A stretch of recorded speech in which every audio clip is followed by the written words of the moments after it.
The water tower loops. I told you that in about one loop in 3, Sela Ardent became a warlord, and I told you what I learned from it and what it cost me to learn. What I did not give you is a single one of those loops from the inside. And Maya, reviewing this manuscript with the red pencil she wields like triage shears, wrote in the margin of that chapter, "You let yourself summarize the thing you're most ashamed of. The reader will notice. Show 1. So here is loop 40, the worst of the water tower loops, the one I watched all the way to the end.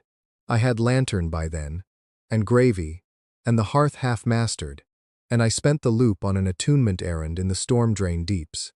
Gone from the surface for 3 full days, by choice, because the errand mattered, and because, if I am honest in the way this book requires, managing Sela had begun to feel like a tax. I surfaced on day 3 to a town already sorted. That was the word for it, sorted. You could see it from the rooftops, the water tower with its new stockade, the queue at its base, and the queue's terrible legibility, people standing in an order that everyone could read, the strong and skilled near the gate, the old and the slow and the burdened, drifting toward the tail, and at the very back, in a kind of penumbra everyone's eyes slid off, the ones who had already been assessed and found to cost more than they carried. Nobody had pushed them there. That was Sela's genius, even turned wrong. She never pushed.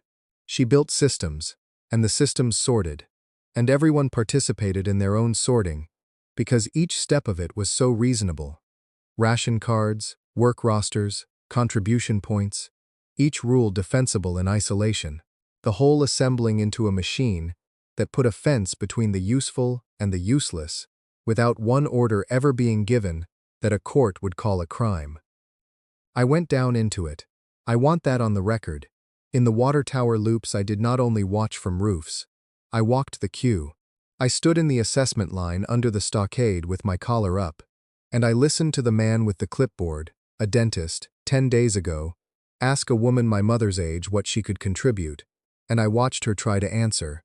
And I have hated the word contribute ever since, with a hatred I keep fed and brushed like a working animal, because that word is where the cold way begins.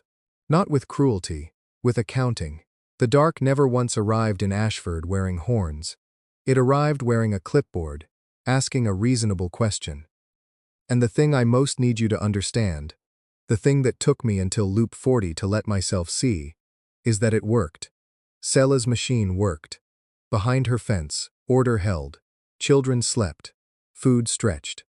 The tower's people lived, on average, 2.5 days longer than anyone in any other configuration of Ashford I had ever observed, and when the kites came on day 2, her watch rotation spotted them 40 seconds out, and 40 seconds was 8 lives, and the cold arithmetic compounded its gains every single hour, the way arithmetic does.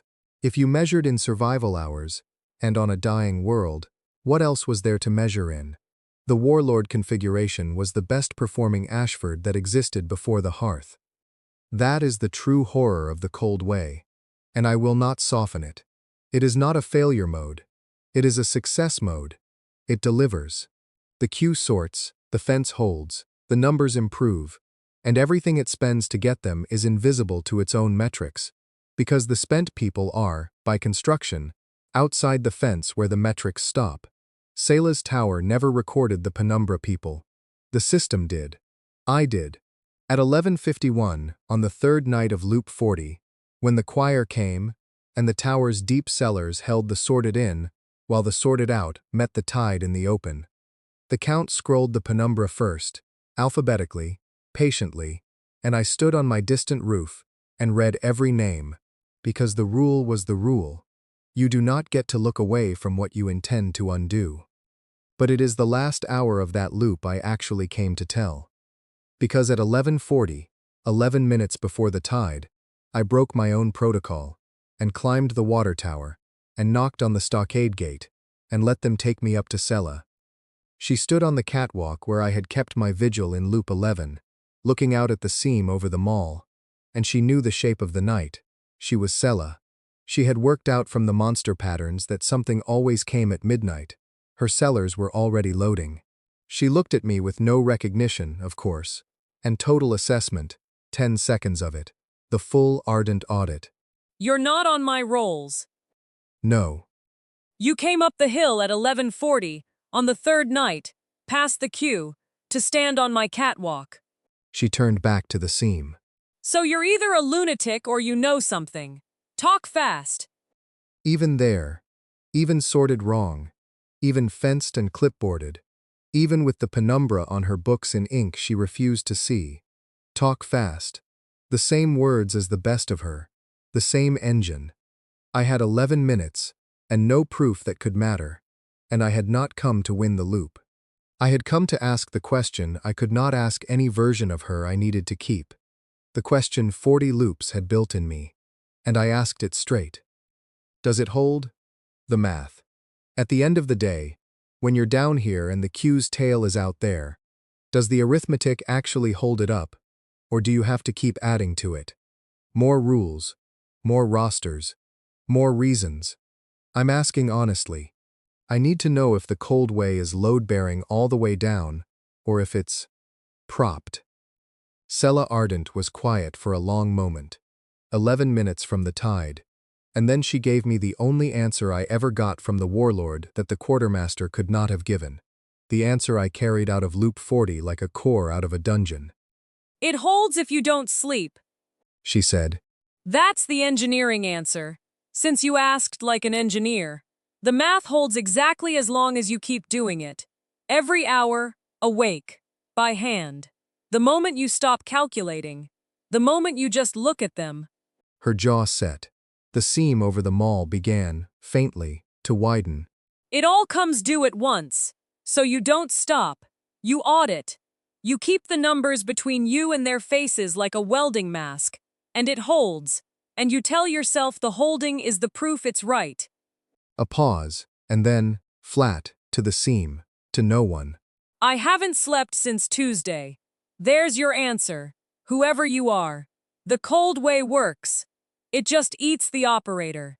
It's a furnace that burns the stoker. And I'd shovel faster if I were you, because whatever's coming tonight, my cellars are full, and you're not on the rolls. Then the tide came, and the loop ended the way the water tower loops ended, and I woke at 6:14 with the answer in my hands. It eats the operator. The cold way was not held up by arithmetic. It was held up by Sella, by one sleepless woman feeding herself to a furnace and calling the heat proof. And that meant the cold way was not an ideology to be argued with. It was a load to be lifted, and you do not argue a person out from under a load. You get under it with them.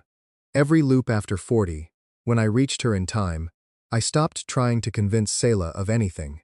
I walked up on day 0 and put my shoulder under the same beam, be my second.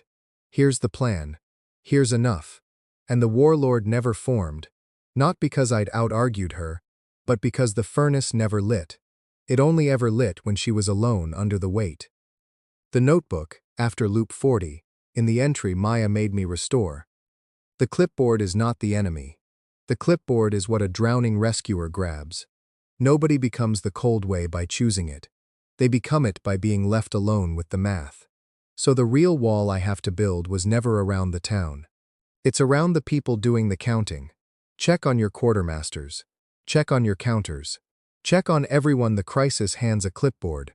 They are the first ones the dark eats, and it eats them politely, by lamplight, one reasonable rule at a time. And when you finally build the hearth, no penumbra. Audit the metric itself, every week, forever. Who is the measurement not seeing? Make that a standing question with a standing officer. Make it Selah's job, someday, when she's ours. She'll be better at hunting the penumbra than anyone alive. She's the only one who's stood in it from both sides. She has held that exact office for 10 years now. She calls it the tail of the queue desk. No one outside the wall, and no one outside the count. The metric audits itself now, on every saved world, by charter. The furnace never lit again. We took turns being the stoker. That's the whole repair. For warlords and for keepers alike. Take turns. It was never the math. It was the alone. Chapter 13. The larder, properly. The first time we delved the larder as a team, not me dying alone with a length of rebar, but 6 of us moving together with a plan, I understood why the system had been so patient with me, and why it had been right to be. Because a team is not a person multiplied.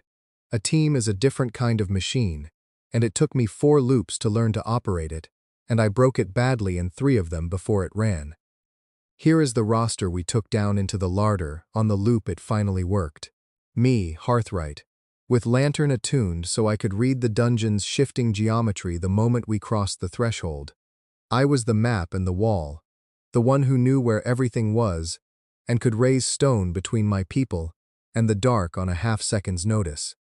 Gravy, by now the size of a draft horse, and level 26, who went first into every room, because Gravy was functionally a tank made of grievance and backward teeth, and could eat a thing that would have killed any of us. Maya, who came last and watched everyone's wounds before the wounds happened. Lifebinder now. Her class evolved from the 11 loops she'd spent keeping Hollis from dying. She could spend her own resonance to close a wound across 10 feet of air, and she rationed it like the paramedic she was, triaging in real time.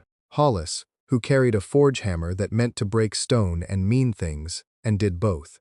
Dub, who could see in the dark the way the Verge folk all could, who scouted the side pockets I couldn't be everywhere to read, and who had appointed himself, with enormous seriousness, the keeper of the team's single most important resource, which was Gravy's snacks.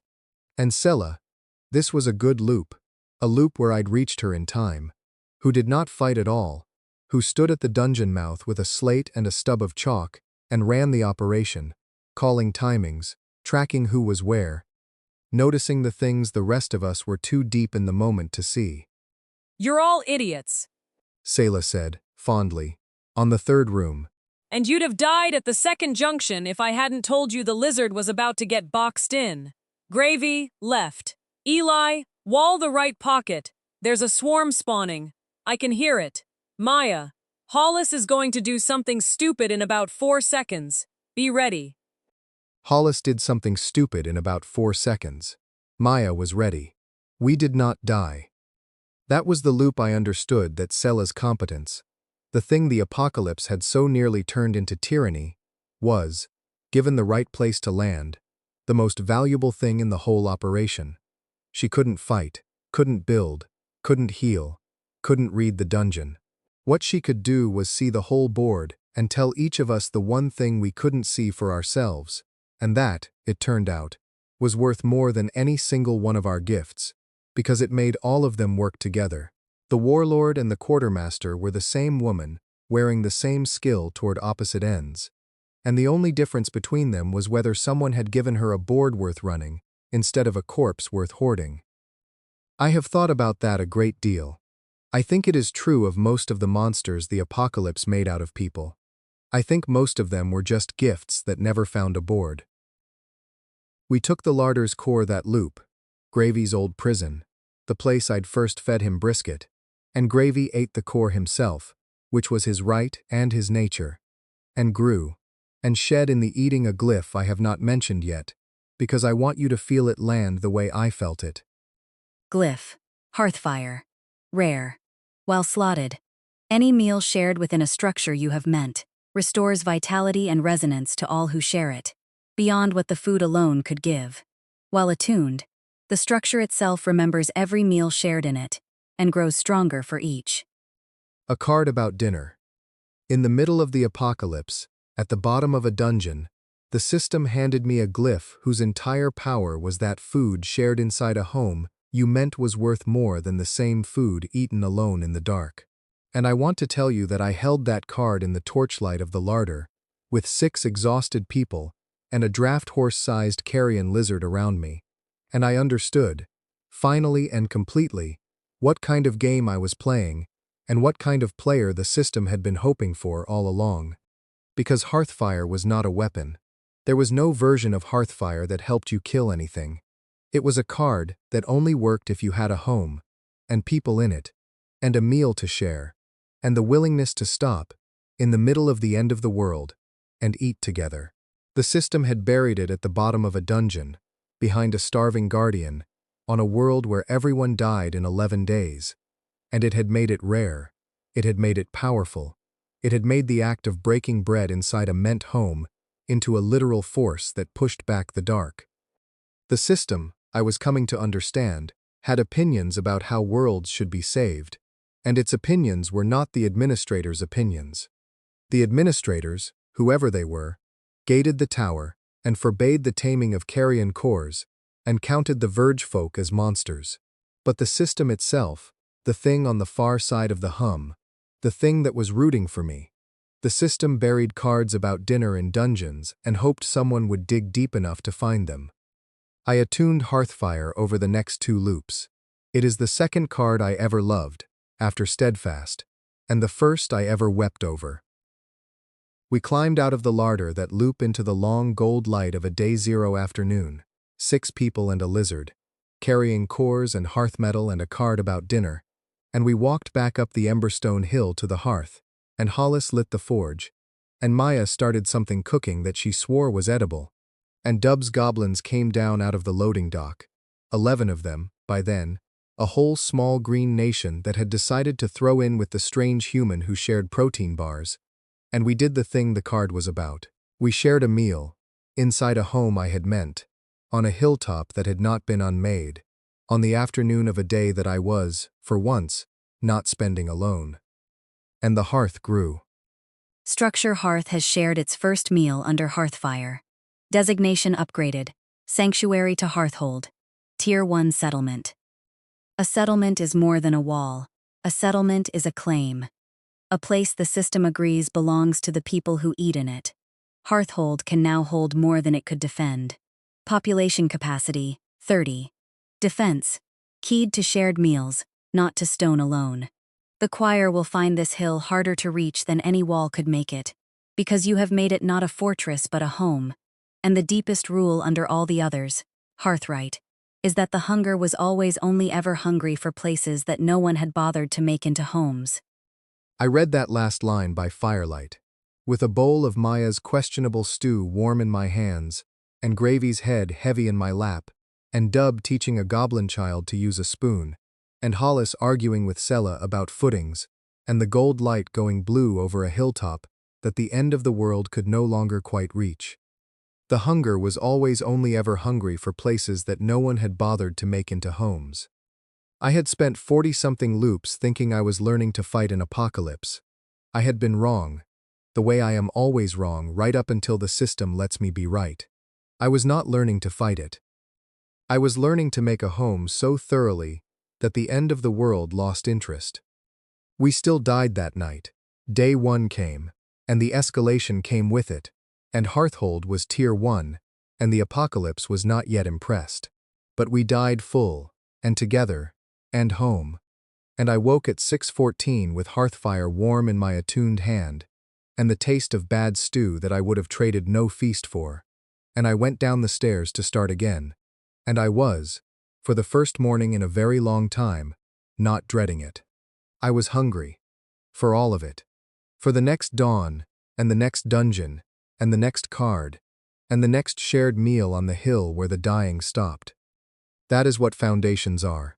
Not the wall. The hunger to build the next thing. Hollis taught me the footings.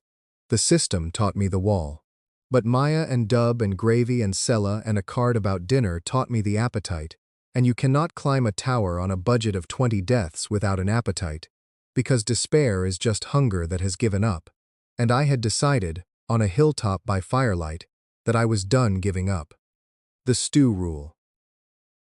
The stew rule. When the group turns on itself, you stop, and you eat together.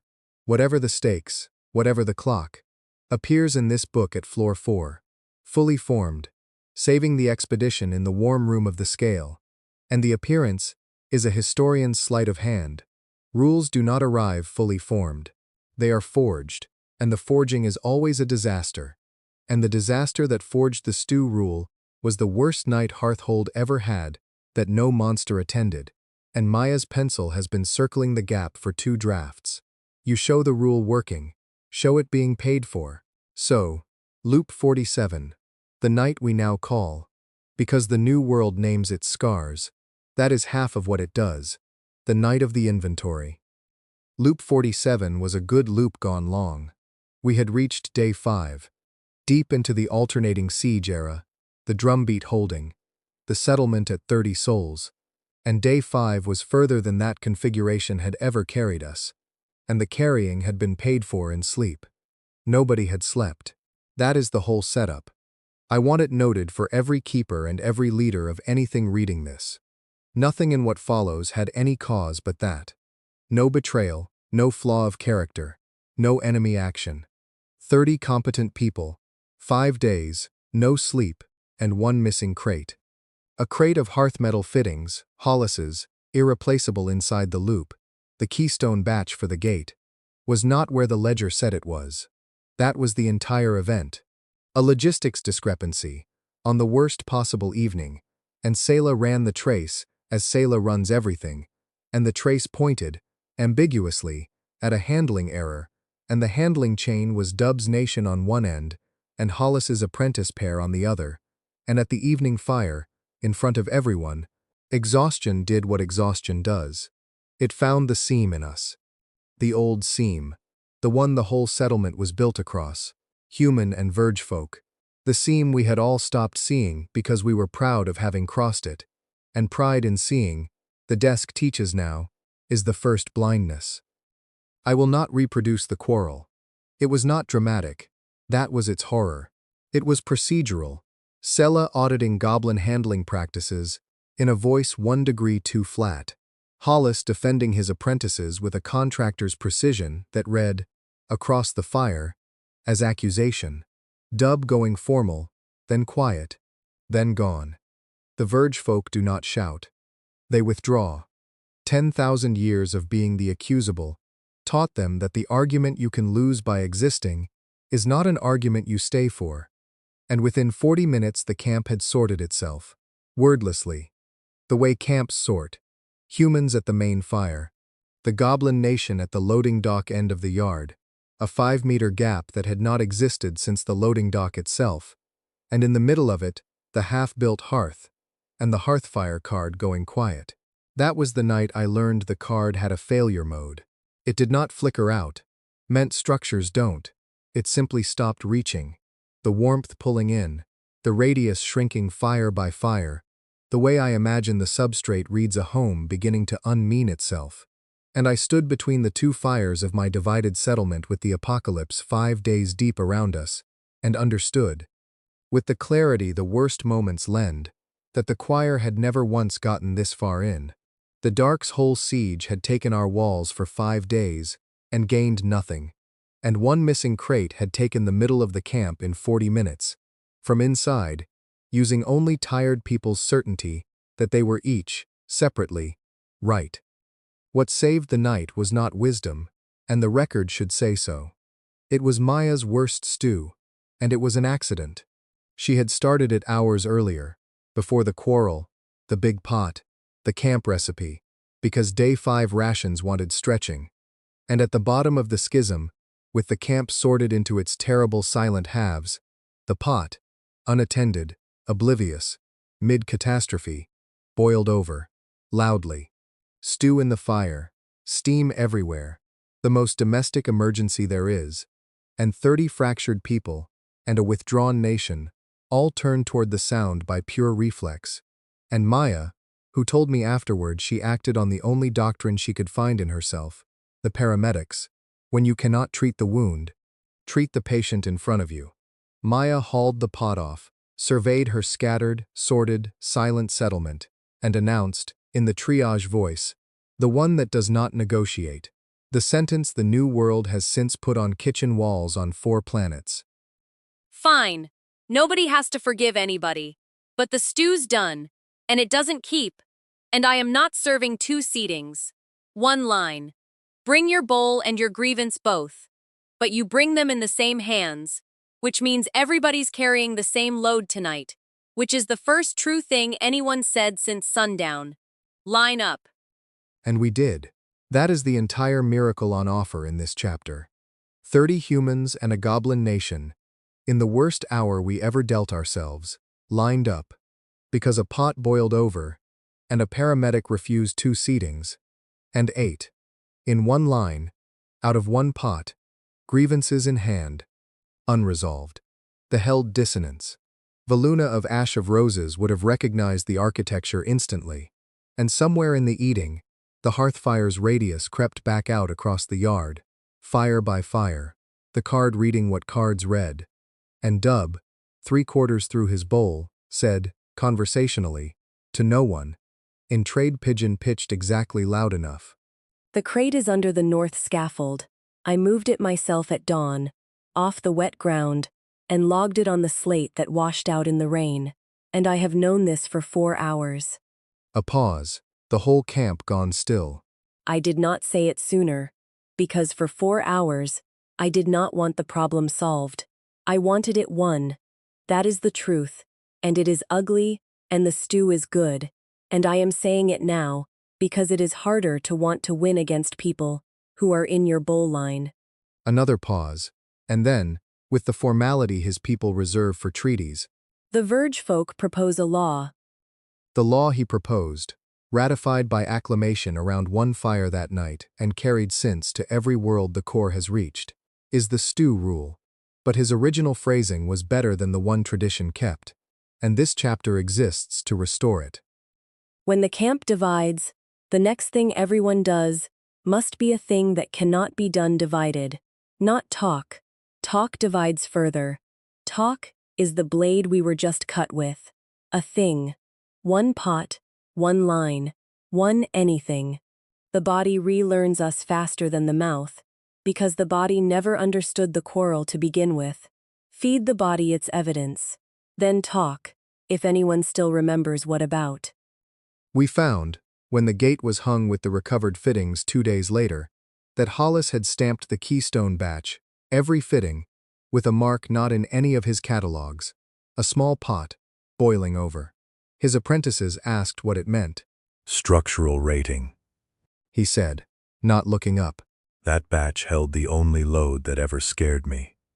And the gate of Hearthhold carried the boiling pot mark through the rest of the war, and the gate of both carries it today, cut into the lintel under the welcome, where the children of the unfeeling trace it with their fingers and are told, when they ask, the night of the inventory, entire, the quarrel, the sorting, the 5-meter gap, the 4 hours Dub wanted to win, because the new world names its scars, and the naming is half of what it does. The other half is the line, one pot, bring both, same hands. Chapter 14. The Things That Fly. Every defense has a roof problem, and ours was literal. Hearthhold held the ground. The wall held, the keystone held, the shared meals held, and the choir's night tide broke on the hill and found nowhere to land. But the apocalypse, like every demanding client Hollis had ever cursed, did not attack you where you were strong. It attacked you where you hadn't finished, and what we hadn't finished was the sky. They came on day 2, the things that flew. I have called them flayed kites, and the name is as good as any.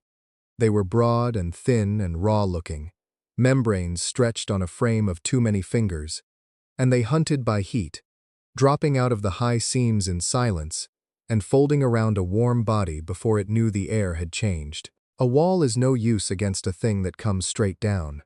Hollis could build me the finest footings in the history of the world, and the kites simply went over them.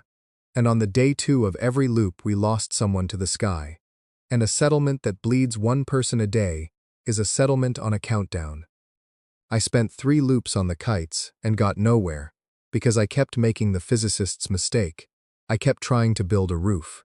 A meant roof, a dome of resonance over the whole Hearthhold, and it half worked and cost everything and cracked under the kite's weight, because a dome 40 feet across is a structure with no footings, hanging in the air, meant or not. Hollis told me so. You can't foot a roof on nothing, kid. A roof needs walls to stand on, and your walls aren't tall enough. And if you build 'em tall enough to carry a dome, the choir comes in under the overhang. You're solving the wrong shape. It was Dub who solved it, and the way he solved it taught me something about the Verge folk that reframed the whole apocalypse. I had by then learned enough of Dub's language, and he enough of mine, the two of us meeting in a creole of gesture and traded nouns, to hold real conversations, and one day evening, watching me fail at another dome, Dub asked me a question that I have never forgotten. He asked it carefully. The way you ask something you're afraid is rude. He asked, "Why are you trying to keep the sky out? The sky is not yours to keep out. The sky belongs to the things that fly. You want a roof. We do not build roofs." He gestured at the loading dock his people had lived in, at the storm drains, at the underplaces. We build, and here he used a word I had to chase for 10 minutes before I caught it. We build deeps. You keep looking up, look down. The thing that flies cannot follow you into a deep that is shaped wrong for wings. The Verge folk did not fight the apocalypse. They had been fleeing the hunger across broken worlds for longer than human history, and they had learned, in all that fleeing, not how to win, but how to not be where the killing was. They did not build fortresses. They built warrens, deeps, twisting, low, wrong-shaped for everything bigger than a goblin. Places a flayed kite could not open its wings inside, and a gloam spawn could not turn around in, and the choir, flowing like cold, lost its way among the turns. The goblins had survived 10,000 years of apocalypse, not by being strong, but by being the wrong shape to catch, and they had been trying, shyly, for several loops, to teach me, and I had been too busy looking up to look down. So we dug. Under Hearthhold, into the Emberstone Hill, beside the old mine that became the Larder, the goblins and I and Hollis dug a deep, a Hearthrights deep, which is to say a warren meant, low and twisting and wrong-shaped for wings, with chambers a kite could not unfold in, and turns the choir's tide lost itself among. And we meant every foot of it, meant it to shelter, meant it to confuse the predator, meant it to be a place where small, soft, warm-blooded things were safe from the things that hunted by heat and height. And at the heart of it we put the hearth itself, the fire, the shared meals, the warmth that the card hearthfire turned from a vulnerability into a strength. Structure recognized. Deep. Meant. Constructed in partnership with Verge folk. The system notes that this is the first time in its records of your world that a human has built in the Verge folk manner. The system further notes that the Verge folk have, across 10,000 worlds, been the single most successful survivors of integration, and the single most despised, and that no tower has ever once thought to ask them how they did it. You asked. The system is recording the question as much as the answer. The question, it is increasingly of the opinion, is the rarer thing. The kites came on the next day too, and found nothing to drop on. The warm bodies were below, in the deep, in the wrong-shaped dark, around a fire, and the things that hunted by height and heat circled an empty hilltop and went hungry, and for the first time, we lost no one to the sky. I want to dwell on what Dub gave me, because it is the second largest thing anyone gave me in this whole story, and I nearly missed it by looking the wrong direction. The human apocalypse instinct, mine, Selah's, everyone's, was to meet the threat. Build a wall to meet the tide. Build a roof to meet the sky. Forge a blade to meet the teeth. Climb the tower to meet the lock. We were a species that met things, and it had made us mighty, and it was getting us killed, because some things cannot be met, only evaded, and we had no instinct for evasion, no dignity in it, no word for running that didn't taste like shame. The Verge folk had no shame about it at all. Dub had stepped in front of 2 other goblins over a rat. I had seen his courage with my own eyes, but his courage did not express itself as meeting the threat. It expressed itself as getting the people behind him into the deep before the threat arrived. The goblins were not cowards. They were simply a people who had learned, over a span of time that made human civilization a single morning, that the bravest possible act is usually not the last stand but the dug tunnel, not the meeting but the evading, not the wall you die on but the warren your children live in. I put their lesson in the notebook on a page I titled What Dub Knows, and the first line of it became one of the load-bearing sentences of the whole climb. You do not have to win every fight. You have to be alive, and home, and together, on the far side of it. The wall is for the fights you choose. The deep is for the fights you don't. A people that only knows walls dies to the first thing that flies. Learn to dig. Learn it from the ones the tower calls monsters, because the tower has never once survived what they have survived. When I finally climbed the spindle, and I did, eventually, and that is part 3 and beyond, I climbed it as a hearthright who had learned to build both, the human wall to meet what could be met, and the verge folk deep to evade what could not. And the administrators, who built only walls, who met every threat head-on with the strong, and the armed, and the proud, never understood how a man with a draft horse lizard, and a nation of goblins, and a card about dinner, got further up their tower than anyone in 10,000 years. It was because I had stopped being too proud to dig. We held Hearthhold through day 3, that loop. 3 full days, deeper than ever, the deep keeping us from the sky, and the meals keeping the choir from the ground.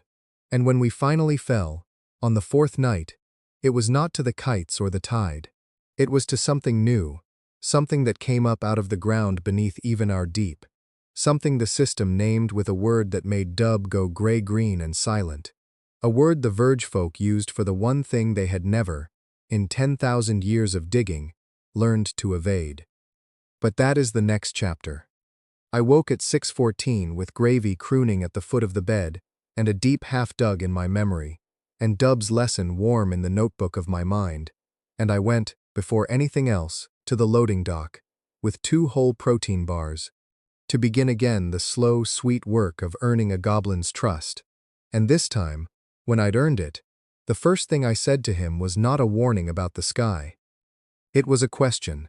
Teach me to dig. His whole notched-eared face lit up. No one had ever asked before. The 100 Mornings of Maya. There is an arithmetic to the apocalypse that I have mentioned and never itemized. I recruited Maya Okonkwo somewhere between 60 and 70 separate times, and no 2 recruitments were identical. And I kept records. Of course I kept records. And somewhere around the 40th, the records turned into something I did not have a category for at the time, and have an uncomfortable category for now. Maya found the reconstruction of that section of the notebook while we were assembling this book. She read it in silence for a long time. Then she said, You have to put this in. All of it. It's the most honest thing in there, and you're going to be embarrassed about it. And that's exactly why it goes in. So, the Maya files. What 60-some first meetings with the same woman teach you, about her, and about the instrument doing the measuring.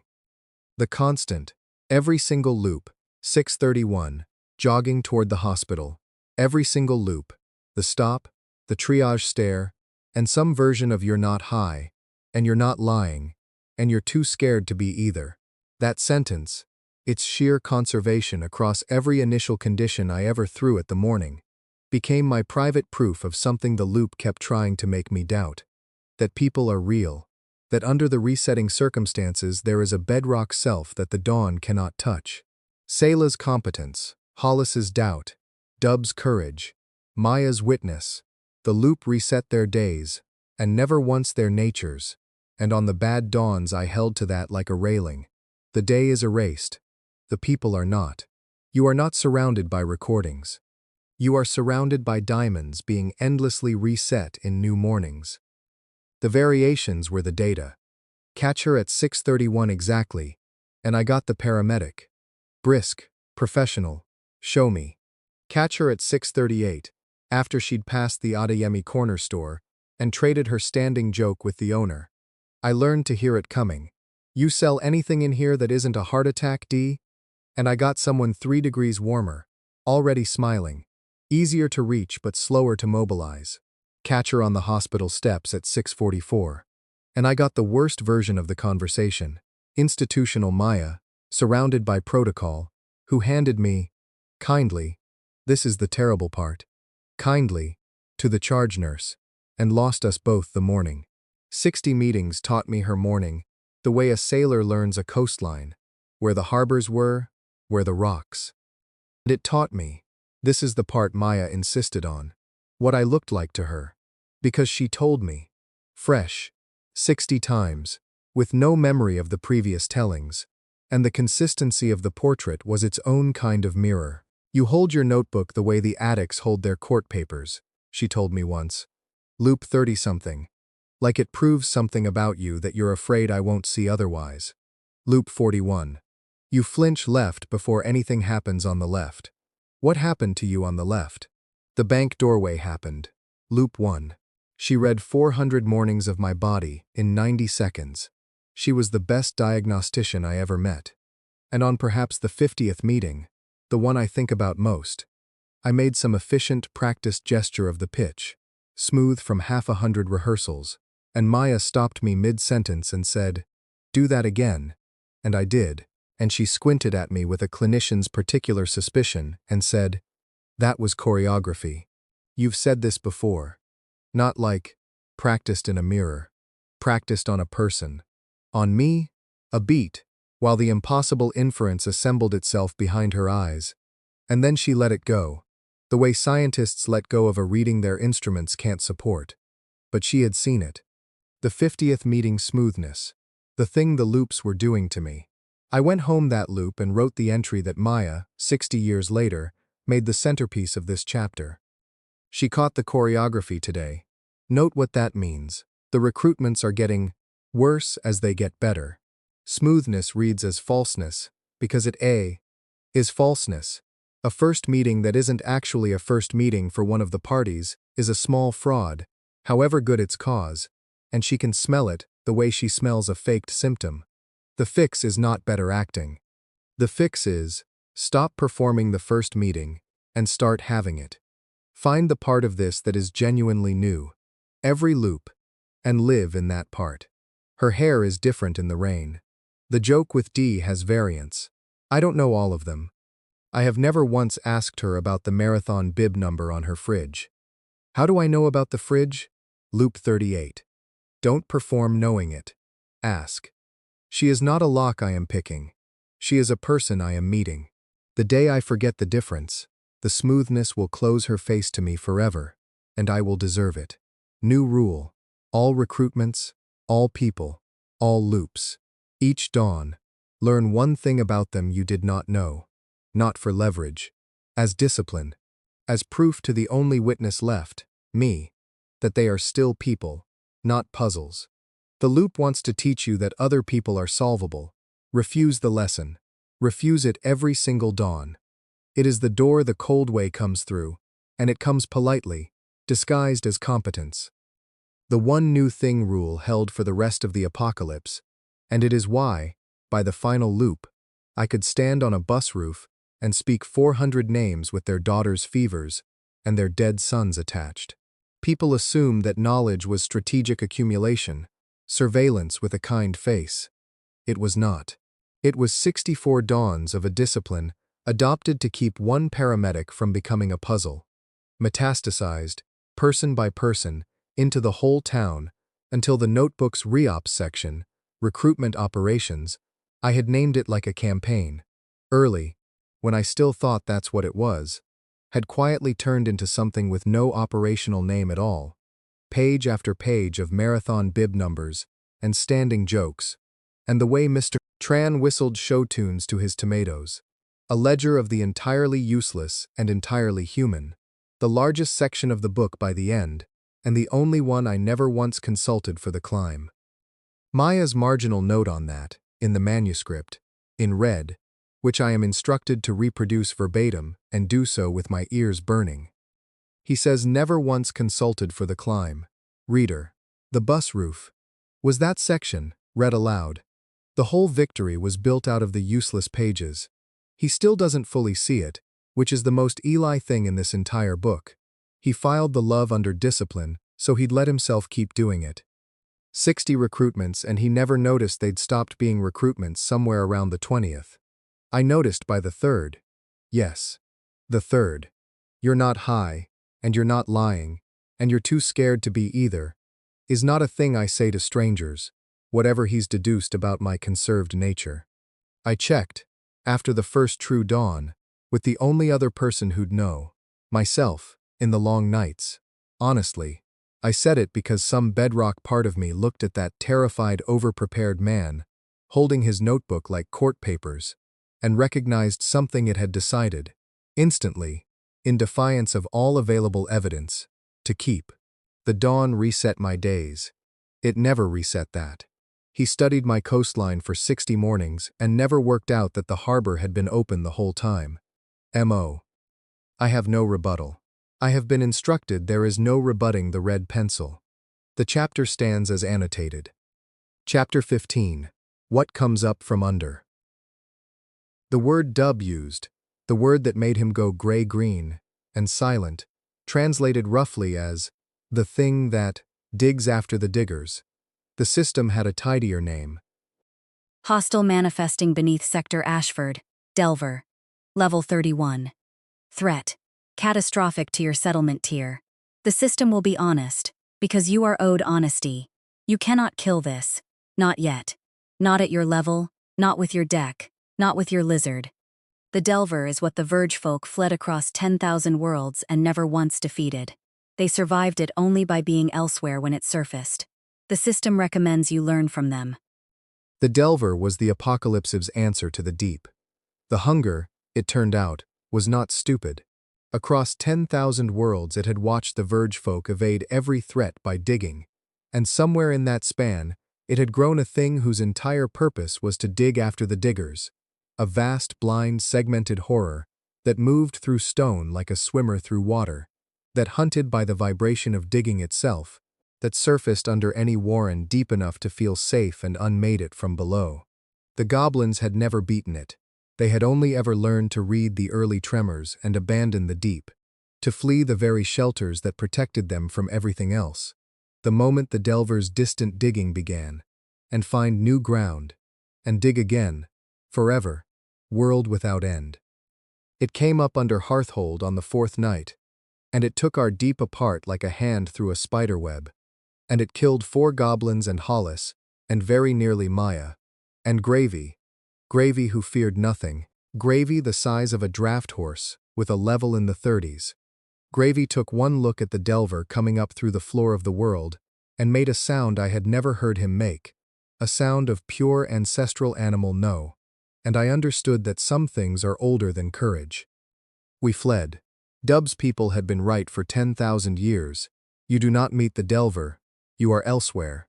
We got out of the collapsing deep and up onto the bare hill, and the Delver, which hunted the vibration of digging and not the warmth of bodies, lost interest in us the moment we stopped being underground, and turned, and sank back into the stone to wait for the next fools who thought a tunnel could keep them safe.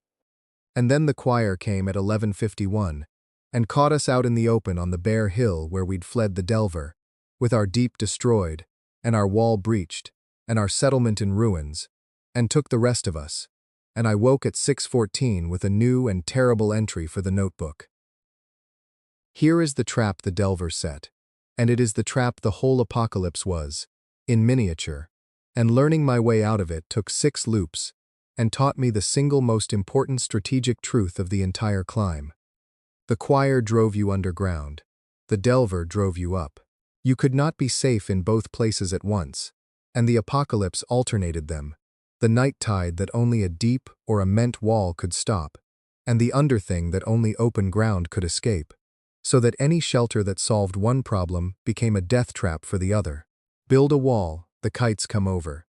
Dig a deep, the Delver comes under. Flee the deep, the choir takes the open ground.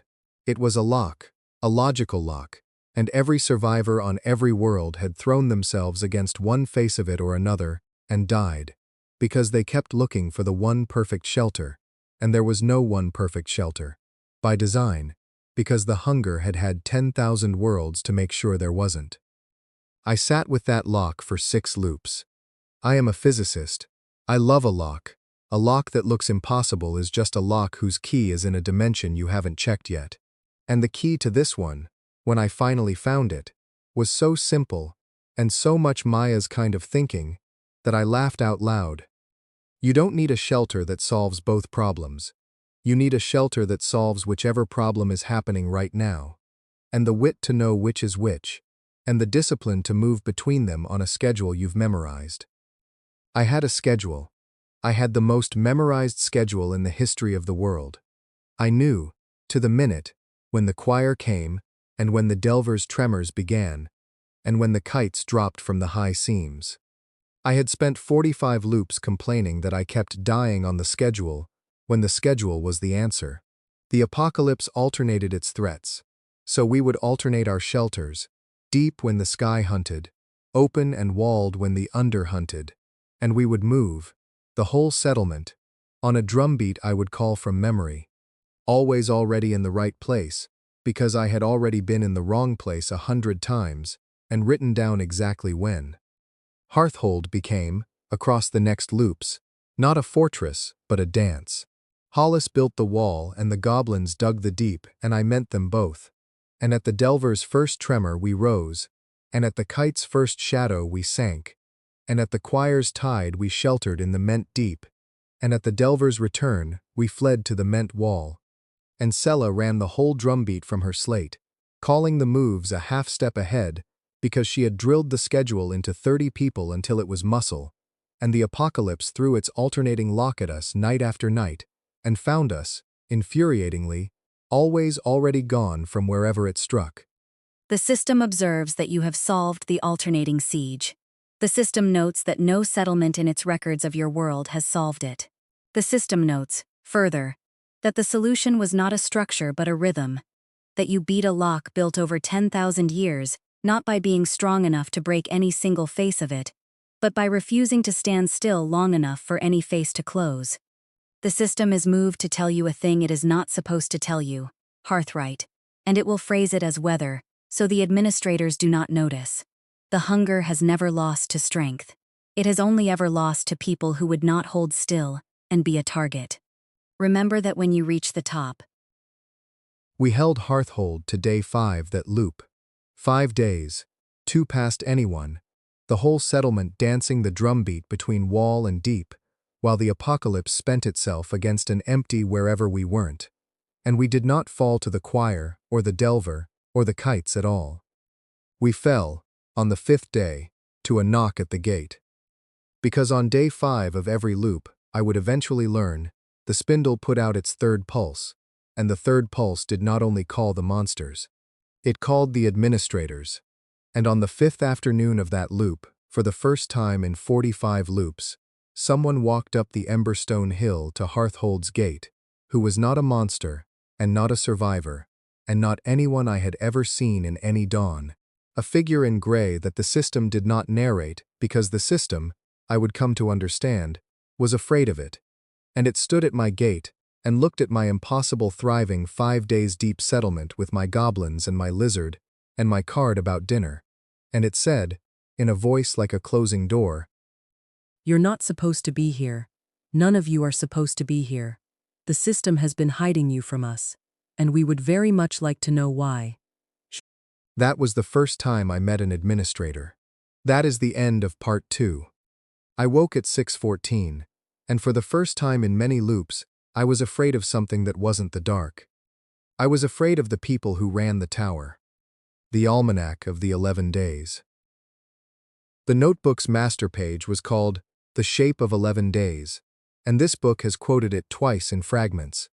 The early draft of Loop 6, the rules and question marks, and never once shown the finished instrument, the almanac as it stood in the final loops, the complete weather table of the apocalypse, the thing's 64 iterations actually built. The Corps requested it for years and I put them off, because the almanac out of context reads as exactly the thing it must never become, a script, and an apocalypse run from a script kills its keeper the first time the weather varies. But this book is long enough now to hold the context, and the trainees are taught the warnings before the table, and Maya rules that the instrument belongs to the record.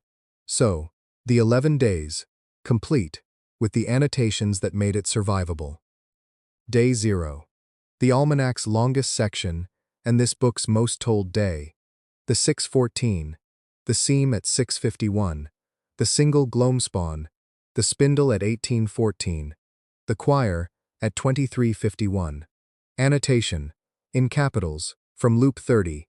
Day 0 is the only day the enemy is polite. One monster, posted hours, a tide on schedule. It is a tutorial in every sense, including that tutorials teach false confidence. Plans built on Day 0's punctuality die on Day 2. Treat Day 0 as the apocalypse's handshake, firm, formal, and nothing like the rest of the meeting. Day 1. Escalation by multiplication. Gloam spawn in packs. 3s before noon, 5s after. The first kites at dusk. The spindle's first pulse at exactly noon. Every monster in the sector turning, for one synchronized minute, toward the tower. The whole map's malice reorienting like iron filings. Annotation. The noon pulse is the day's gift if you're ready. 60 seconds in which every threat's vector is known. We moved more people safely in pulse minutes than in any other window of the war. The enemy's coordination is your clock. This generalizes. Day 2. The day of the under. Storm drain spawnings from 4 a.m. The flooded quarter. The kites hunting in earnest. The Almanac's bleakest annotation. Loop 41. Day 2 is when help-shaped things start arriving. Survivor bands from the East Valley. Armed, organized, led by whoever the East Valley's crisis promoted. Loop 41's band was led by a school teacher and saved 9 of ours. Loop 38's was led by something the crisis had hollowed and cost 11. Same uniform. The Almanac cannot tell you which you're getting. Day 2 is where the web of observed behavior must replace the table. Watch how they treat their own weakest before you open the gate. You have roughly 40 minutes, and there is no shortcut, and every loop I tried one, we fed 11 people to my impatience. Days 3 and 4.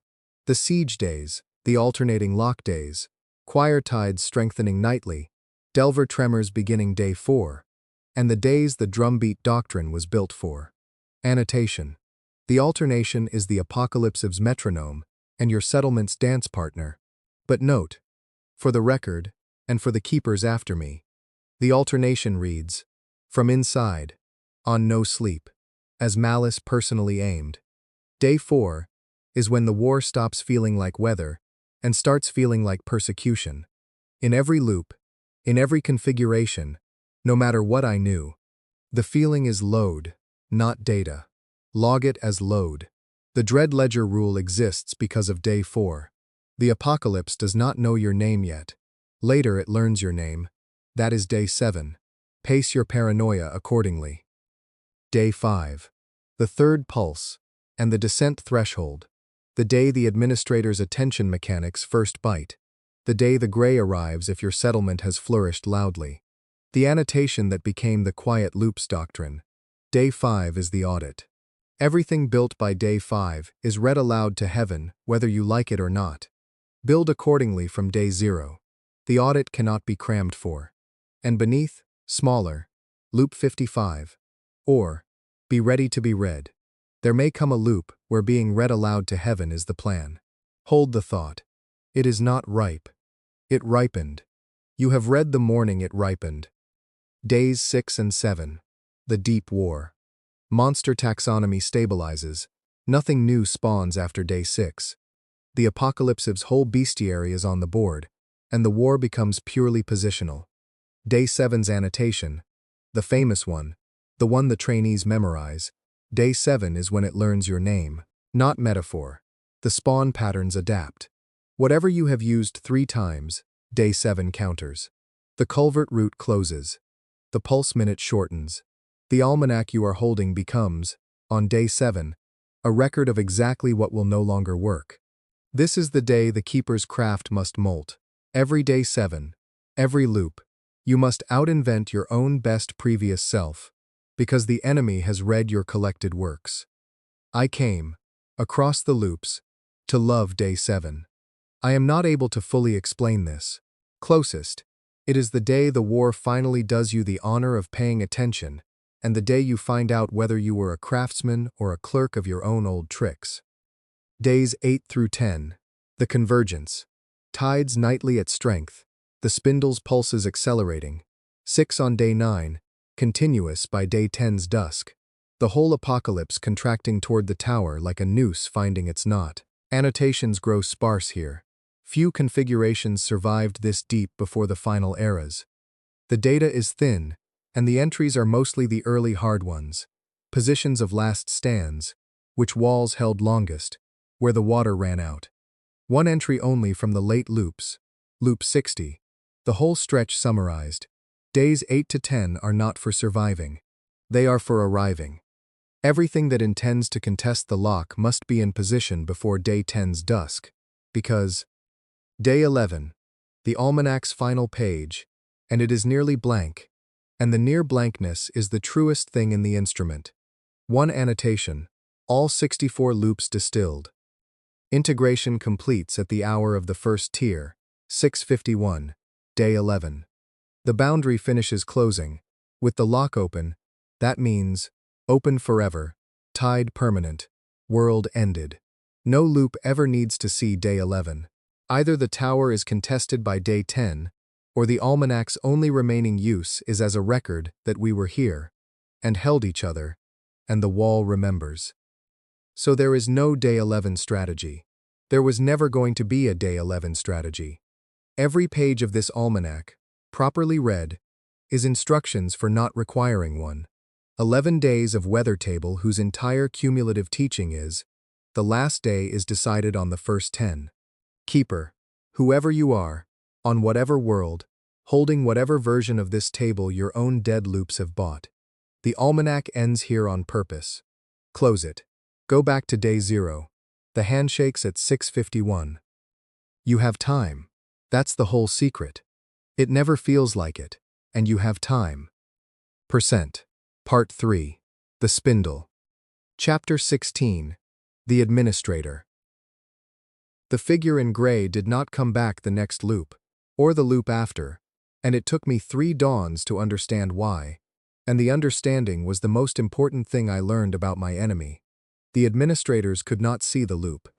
I could, the system could, but the administrators, the gray figures who ran the tower, existed outside the dawn reset, one layer up, in whatever real and forward-running time the spindle kept. And from up there, the loop was invisible. Every dawn, when the world snapped back to 6:14, the administrator's memory of Ashford snapped back with it. They did not carry forward, the way I did. The gray figure that had walked up my hill on day 5 and said you're not supposed to be here, had spoken truly and then been erased, along with the day it spoke in, and it had no idea, at the next dawn, that it had ever spoken at all. This was, at first, the best news I had ever received. It meant the one power in the apocalypse that frightened the system itself was, against me, also amnesiac, also reset every dawn, also forced to rediscover Ashford from scratch. I had foreknowledge of the monsters and of the gods. The administrators could not learn me across the loops the way I learned them. And then I understood the catch. And the catch was the whole engine of Part 3. The administrators reset, but the tower did not. The spindle remembered. Floors I claimed stayed claimed. Not across the dawn. No, the dawn reset the floors too.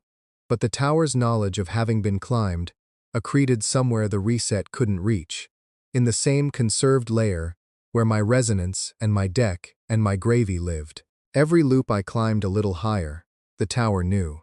And the administrators, though they couldn't remember me, could read the tower's mounting unease, the way a doctor reads a fever, without knowing the patient's name. By Part 3, they knew something was climbing them, dawn over dawn, leaving fingerprints in conserved space. They didn't know it was me, they couldn't, but they had begun, blindly, amnesically, every single loop from scratch, to hunt the thing in their tower that should not exist. And the system was hiding me from them. It had said so, through the gray figure's own mouth. The system has been hiding you from us. The thing on the far side of the hum, the thing that buried cards about dinner in dungeons and rooted for goblins, was running interference against the gods of the tower on my behalf, and had been since the first dawn, and I did not yet know why, and the not knowing was the central mystery I climbed toward. Let me tell you what the administrators were. because I learned it in pieces across Part 3, and the whole shape of the war depends on it. They had been people. That was the first and worst fact. Every administrator had once been a sentient on some integrating world, exactly like me, had woken to a blue box, had fought up a tower, had reached the top and closed the lock and won. That was what winning was. You climbed your world's spindle. You claimed its final floor. You closed the boundary against the hunger. And the system, in gratitude, in payment, in promotion, lifted you out of mortal time and made you an administrator, a maintainer of the great machine, ageless, vast, set to watch over the integration of the next world, and the next, forever. It sounds like heaven. It was. The system eventually let me understand. The cruelest thing the machine did, and the machine knew it, and hated it, and could not stop it, because the administrators were the part of the system that had stopped being able to hear the hum. Because here is what happened to a person who won. You climbed your tower across the worst days of your life. You lost people. Everyone lost people. The climb was made of loss. And when you reached the top and were lifted into administration, the system, in its mercy, in its terrible mistaken mercy, took the loss away. It healed you. It smoothed the grief flat. Because how could you maintain 10,000 worlds with a heart still bleeding for one? And a person with the grief smoothed flat was a person who could no longer remember why the dinner mattered, why the goblin's courage mattered, why you do not write off the difficult ones. A person who remembered only the winning, only the climb, only the strength it had taken, and who therefore ran the next world's tower as a test of strength, gating it, forbidding the soft solutions, counting the verge folk as monsters, because they had forgotten, been made to forget, that they themselves had only survived their own apocalypse by some small, soft thing they could no longer name. The administrators were what you became if you won, and let the system take your grief in payment. And the system, which could not stop promoting winners, which was built to promote winners, had been waiting, across an unguessable span, across 10,000 worlds, for one sentient who would climb the tower without letting go of a single thing, one who would reach the top with the whole unbearable weight of every loss still in his arms, and refuse the smoothing, and refuse the promotion, and stay a person. Because a winner who kept his grief would become an administrator who remembered, and an administration that remembered might, finally, run the next world's tower differently, might let the verge folk in, might bury more cards about dinner, might break the 10,000 world cycle of strength worship that turned every saved world's hero into the next world's cold god. That was why the system hid me. That was why it rooted for the man who let go of nothing. I was its candidate. I was its long shot. I was the run it had been waiting 10,000 worlds to deal. I did not know all of this in Chapter 16. I knew only that a gray figure had frightened the thing that narrated my apocalypse, and that the gray figure couldn't remember me, and that the tower could. But I felt the shape of it, the way you feel a large object in dark water, and I wrote one line in the notebook that turned out to be the truest thing I ever guessed. The administrators are what I'll become if I win wrong, so I have to find out what winning right even means, before I reach the top. Because the top is where they take your grief, and my grief is the only thing I've got that crosses the dawn, and I am not giving it up. Not Maya, not Dub's glasses, not one watched death. They can keep their promotion. I'm keeping my ledger. I woke at 6:14 with gravy crooning, and 20-some loops of fuel left in the tank, and the gods of the tower hunting blindly through the dawn for a fingerprint they'd never connect to my face. And I went down to the loading dock with 2 protein bars to begin. Again, the slow work of earning a goblin. And now I knew that earning him was not a detour from winning. It was winning. It was the whole of winning. The administrators had forgotten that. I was going to climb their tower to remind them. Chapter 17. Wren. There was one administrator who remembered. Her name was Wren, and she was the reason I came to believe the system's long shot might actually land. And she was also, in the end, The hardest goodbye in a story made of goodbyes. And I want to introduce her carefully, because almost everything I first believed about her was wrong. I met her on the spindle's first landing, in the 50th loop. The loop I finally reached it alive. And reaching it alive is its own chapter. The next one. For now know only that I stood at last on the first true floor of the tower, with gravy at my side, and my deck in my hand. And a woman in gray was sitting on the bottom step of the stair to the second floor, waiting, with a cartographer's case open on her knees, and a half-drawn map of a city I didn't recognize spread across it. And she looked up at me, with an expression no administrator was supposed to be able to wear. She looked sad. Took you long enough. Wren said. I've been waiting on this step for, well, time's strange in here. A while. You're the first one to make the landing in this whole integration. Did the system tell you that? Of course it did. It's so proud of you. She said, proud with a complicated weight, half fond and half warning. Sit down, Hearthright. Your lizard can sit too. I'm not going to hurt either of you. I couldn't if I wanted to, on this floor, and I don't want to. I'm the one who's been leaving the cards. I did not sit. The system leaves the cards. The system leaves most of the cards. She turned the map on her knees so I could see it. A city, intricate, lovingly drawn, and at its heart, a tower. And around the tower, a ring of small marks I slowly realized were homes. Hundreds of them, drawn with the same care as the citadel. But the card about dinner, Hearthfire, that one was mine. I've been seeding it into first-tier dungeons, on every world I'm assigned to for a very long time. Most heroes never dig deep enough to find it. They're in a hurry. They want the sword card, the fire card, the card that kills. You found mine. Her sad eyes searched my face. You went down to the bottom of the larder, and you fed the guardian, instead of killing it, and you came up with a card about dinner, and you wept over it. The system showed me. It shouldn't have been able to. I'm an administrator. I'm not supposed to see into a live loop, but the system and I have an arrangement. We're both hiding things from the same people. You're an administrator, I said. You forgot. They take your grief when you win. That's what they are. They take it. Wren agreed softly. From most of us. We let them, because the alternative, climbing back down into all of it, carrying every face, is more than almost anyone can bear, and the system offers the smoothing like a mercy. And it is a mercy. That's the horror of it. It's a real and gentle mercy, and it makes a monster of you, and you say yes, please, with tears of gratitude in your eyes. She closed the cartographer's case. I said no.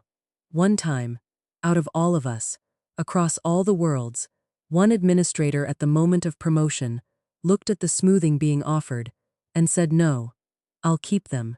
I'll keep all of them, even though it costs me everything administration is supposed to be. That was me. That's why I'm different. That's why I draw the homes on my maps when the others draw only the citadels. And that's why I've spent longer than you can imagine, seeding a card about dinner into the dark, hoping that someday, somewhere, some hero would dig deep enough and be soft enough to find it and to understand what it meant. She stopped. Her voice had cracked. An administrator's voice, cracking, on the first landing of the tower. And to not be alone up here, the way I have been alone up here. She finished. For so very long, since I was the only one who kept my dead. I sat down. We talked for a long time, on that landing, outside the loop's reckoning, and Wren gave me the 3 things that shaped the entire endgame, and I'll set them down plainly, because a story owes its reader the map, even when the cartographer is weeping. The first thing was history. Wren told me what I told you last chapter, what the administrators were, what the smoothing did, what the system had been waiting 10,000 worlds for. She confirmed I was the candidate. It's been trying to deal this hand since before your sun was bright. She said. A winner who keeps his grief. It's had near misses. It's had people who got most of the way, and then, at the top, exhausted, broken, offered the smoothing. They took it. Every one. I don't blame them. You will understand, when you reach the top, exactly how much it asks to refuse. I'm not sure you'll refuse either. I'm not sure I want you to. The smoothing is a mercy, and you are carrying so much. Her hand found mine, an administrator's hand, cool and very real. But the system wants you to refuse. And I want company. So between the machine's hope and my loneliness, Hearthright, you have two gods in your corner, and you'll need us, because the rest of them have started to feel you in the tower, and they are going to come down here and try to make you stop. The second thing was the budget. The real one, worse than the system had let me know. The system told you 20 loops. Wren said. It rounded up, to spare you. It does that. It's kinder than it's allowed to be. It's closer to 15 now, and every loop the administrators spend hunting you, they spend the loop tension faster. They're burning your fuel to look for you, without even knowing that's what they're doing. The longer you take, the fewer tries you have, and they don't even have to find you to cost you. They just have to keep looking. She held my eyes. So you cannot take your time up this tower. You have built a beautiful home on that hill, Eli, and I have watched you build it, and I love you for it. But the home was part 2. Part 3 is the climb, and the climb is a race against a fuel gauge that your enemy is draining without knowing they're draining it. You have to go up. Soon. Faster than feels safe. The third thing was the warning, and she gave it to me last, and quietest, and it is the sentence I carried into the dark of part 4 like a stone in my shoe. When you reach the top, Wren said, you will be offered the smoothing, and you will want it. And here is the part the system won't tell you, because the system is hoping you'll refuse out of love. Refusing it might not be enough. Keeping your grief makes you an administrator who remembers. But one administrator who remembers is just me. One sad cartographer drawing homes on maps, while 10,000 cold gods draw citadels. I have remembered, alone, for an age, and I have changed nothing.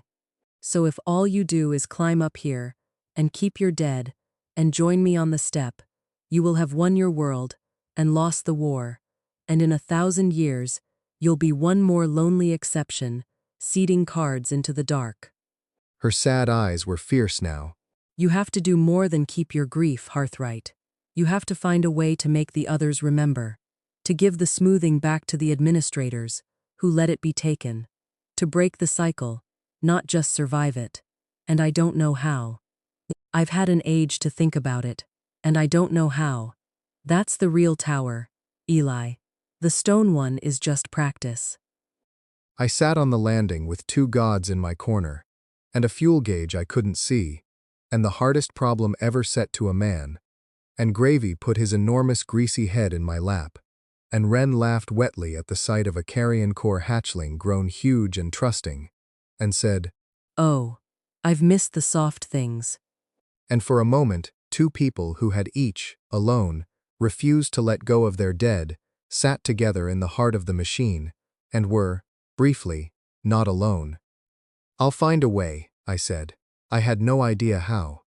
Information is the most fundamental thing in the universe. Nothing true is ever really lost. The grief the administrators gave up isn't gone, Wren. It's conserved. It has to be. The system keeps a ledger of everything. That's the one law under all the laws. If their grief was taken, then somewhere it's stored. And if it's stored, Wren went very still. Then it can be given back, I finished. I don't know how yet, but that's the shape of it. You don't break the cycle by keeping your own grief. You break it by finding where the system filed everyone else's, and returning it. By reminding 10,000 gods, all at once, of every single thing they were made to forget. Wren the cartographer, the one administrator in 10,000 worlds who had kept her dead, looked at me across the first landing of the spindle, with an expression I would spend the rest of my loops trying to deserve. Oh. She said softly. Oh, you might be the one. I woke at 6:14. Wren did not remember the conversation. She was outside the loop. She reset with the rest of the tower's day. I would have to climb the landing again to find her again, and earn her again, the way I earned everyone. But I remembered. I always remembered. I was the ledger. And now I knew what was written in the very back of it, in the column no one had ever balanced. The grief of the gods, conserved, stored, waiting to be returned.